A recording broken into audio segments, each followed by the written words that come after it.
We saw on social media that you put a post up. I think you did an article with people, and you said that, I'm the new owner of Slutty Vegan 2.0. Mm-hmm. I was telling you, I was reading the comments. A lot of people thought it was an April Fool's joke. Yeah, because people don't read. Well, that's true. That's true. People don't I'll read. be honest. At first glance, I was a bit confused, and then I swiped, and I was like, "Oh, I get it."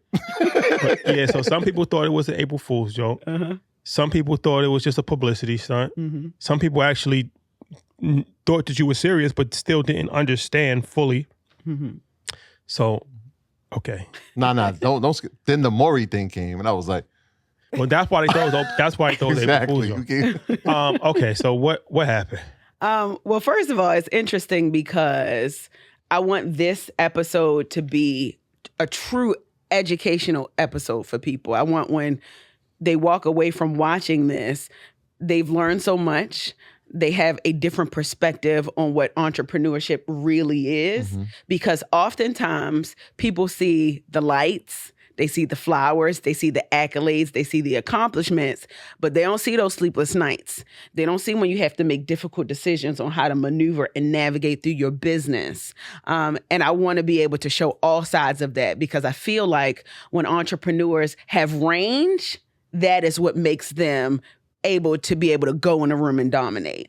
And I just like to consider this whole experience now, when I look at it, hindsight 2020, as an opportunity to add more to my resume of range so that I can be able to inspire other people.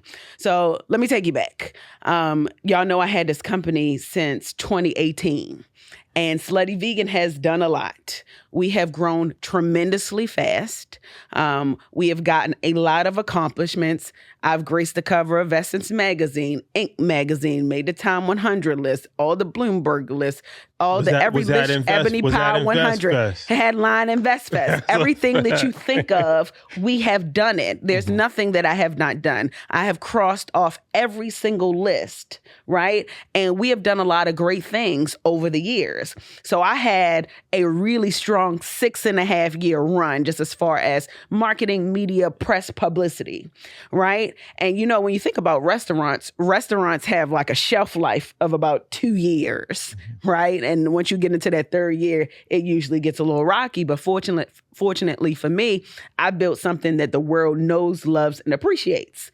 So y'all know I went off and I had kids. I had a baby in 2021, 22, and 23. Mm-hmm. So while I was focused on being the mascot and the face of the brand and doing brand partnerships and doing the things that I love, because as an entrepreneur, there's a point in your professional career where you have to dominate in the spaces where you do well in domination. Mm-hmm. You understand what I'm saying? Mm-hmm. So I did that. And we did a raise. We raised money to grow the business. We grew up to 14 locations. And that was great, right? Like, we did a lot of great things. $100 million, right? Valued at $100 million. We got $25 million. And for 25%. Yes. And the company got valued at $100 million, right? So we've always made money. Money has always been good. That was never the issue. But what happened is our overhead got higher than the money that we were bringing in, right? So, there's some businesses that have like $100,000 bills a month.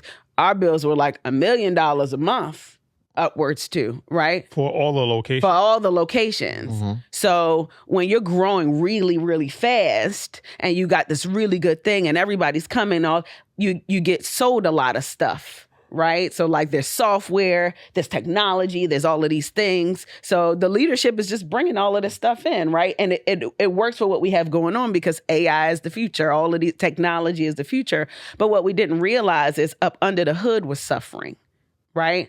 So back in 2023, we realized that, like, okay, we got a problem. And the problem isn't today. The problem is in the future, and we got to figure it out. This is like future guidance. This is future guidance, right? And again, revenue still coming in. Bringing in money is not the problem and has never been the problem. It's the overhead. And I've always been public about that, right? So I talked about how my corporate overhead was $10 million, and that is high for a business of my size, right? But again, I ain't never grown a company before. And I stepped outside of the business temporarily to have kids and be a mom and do these things and do the marketing. But neither here nor there, this is where we are. So in 2024, I came back in the company and I let go of the whole C-suite. And I came back in the company January 2024, and I'm literally like boots on the ground, no pun intended. So you fired everybody? Yeah. Everybody got Because you felt that they were getting paid too much, or that they was doing It was a combination of a lot of things, right? But overarching, like when a ship is sinking, you got to be able to start patching holes.